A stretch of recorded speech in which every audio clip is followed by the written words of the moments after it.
অনেক অনেক বছর আগে, আজ থেকে প্রায় ১৪০০ বছর আগে, কারবালা নামের এক নির্জন মরুভূমিতে এমন একটি ঘটনা ঘটেছিল যা আজও মানুষের হৃদয় কাঁদায়। চারদিকে শুধু বালু আর বালু, গরম হাওয়া বইছে, পানি নেই, গাছ নেই, একটা নিঃসঙ্গ কঠিন জায়গা। কিন্তু এই নির্জন স্থানই একদিন ইতিহাসের সবচেয়ে বেদনাদায়ক ঘটনার সাক্ষী হয়ে ওঠে। এই গল্পটা শুধু যুদ্ধের গল্প না, এটা সত্য আর মিথ্যার লড়াই, ন্যায় আর অন্যায়ের সংঘর্ষ এবং আত্মত্যাগের এক অবিশ্বাস্য উদাহরণ। শুরুটা কোথা থেকে? এই গল্প বুঝতে হলে আমাদের একটু পেছনে যেতে হবে।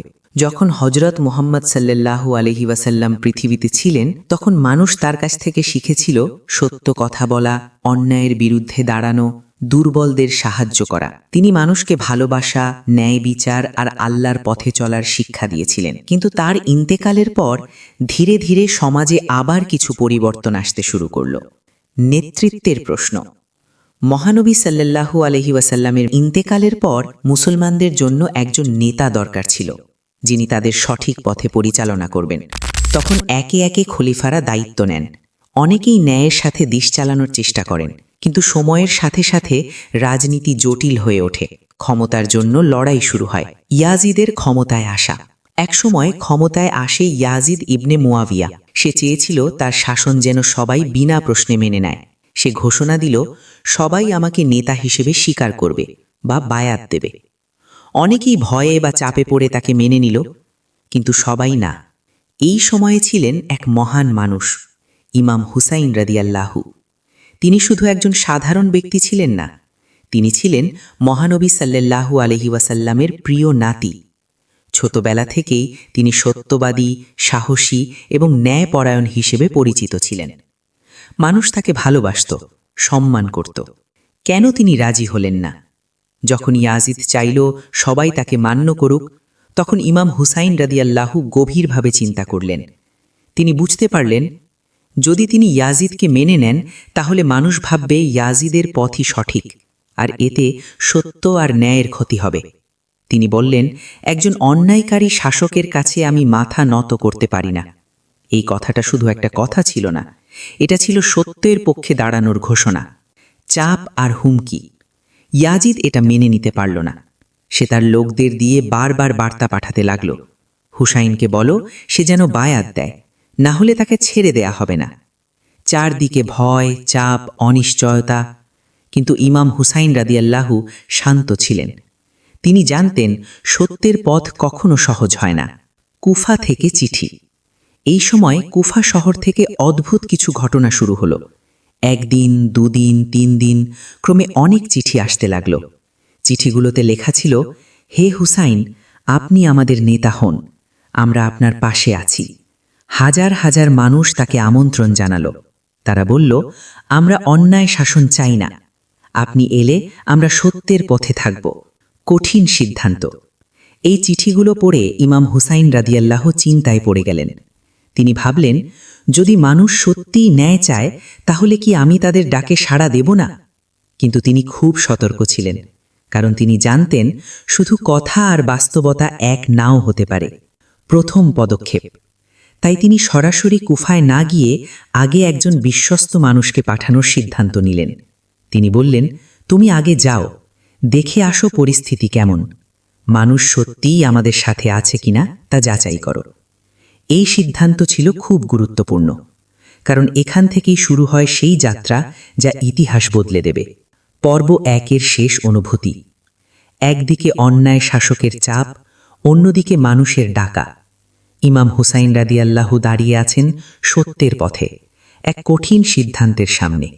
এই সিদ্ধান্তই তাকে নিয়ে যাবে কারবালার সেই মরুভূমিতে, যেখানে লেখা হবে আত্মত্যাগের এক অনন্য ইতিহাস।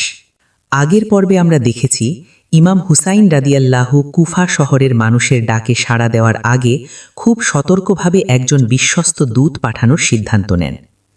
আজকের পর্বে আমরা জানব সেই দূত কে ছিলেন, কুফায় কি ঘটেছিল, আর কিভাবে পরিস্থিতি হঠাৎ ভয়ঙ্কর দিকে মোড় নিল। বিশ্বস্ত দূত, সাহসী একজন মানুষ। ইমাম হুসাইন রাদিয়াল্লাহু যাকে কুফায় পাঠালেন, তিনি ছিলেন অত্যন্ত সাহসী, জ্ঞানী এবং বিশ্বস্ত একজন ব্যক্তি। তিনি ছিলেন ইমাম হুসাইন রাদিয়াল্লাহুর চাচাতো ভাই। ইমাম হুসাইন রাদিয়াল্লাহু তাকে বললেন, তুমি কুফায় যাও, মানুষের অবস্থা দেখো, তারা সত্যিই আমাদের পাশে আছে কিনা তা যাচাই করো। এই দায়িত্ব সহজ ছিল না, কারণ সামনে ছিল অনিশ্চয়তা, বিপদ, এমনকি মৃত্যুও। কিন্তু মুসলিম ইবনে আকিল রাদিয়াল্লাহু দ্বিধা করলেন না। তিনি জানতেন এটা সত্যের জন্য এক গুরুত্বপূর্ণ কাজ। কুফায় আগমন। দীর্ঘ পথ পাড়ি দিয়ে তিনি পৌঁছালেন কুফা শহরে। প্রথম দিকে যা ঘটল তা ছিল অত্যন্ত আশাব্যঞ্জক। লোকজন দলে দলে তার কাছে আসতে লাগল। তারা বলল, আমরা ইমাম হুসাইন রাদিয়াল্লাহুর প্রতি অনুগত। কিছুদিনের মধ্যেই হাজার হাজার মানুষ তার হাতে বায়াত গ্রহণ করল। কুফা যেন নতুন করে জেগে উঠল। আশার বার্তা। এই পরিস্থিতি দেখে মুসলিম ইবনে আকিল রাদিয়াল্লাহু খুব খুশি হলেন। তিনি ইমাম হুসাইন রাদিয়াল্লাহুকে একটি চিঠি লিখলেন। এখানকার মানুষ আপনার জন্য অপেক্ষা করছে, আপনি চলে আসুন, তারা আপনার পাশে আছে। এই চিঠি ছিল আশার আলো, যেন অন্ধকারে একটি প্রদীপ জ্বলে উঠেছে। বিপদের শুরু, কিন্তু এই আনন্দ বেশি দিন স্থায়ী হল না। ইয়াজিদ খবর পেল কুফায় লোকজন ইমাম হুসাইন রাদিয়াল্লাহুর পক্ষে জড়ো হচ্ছে। সে খুব রেগে গেল। তৎক্ষণাৎ সে একজন কঠোর এবং নির্মম শাসককে কুফায় পাঠাল। উবাইদুল্লাহ ইবনে জিয়াদ কুফায় এসে ভয়ঙ্কর কৌশল ব্যবহার করল। সে লোকদের ভয় দেখাতে লাগল, যদি কেউ হুসাইনের পক্ষ নেয় তাকে শাস্তি দেয়া হবে, তোমাদের পরিবার নিরাপদ থাকবে না।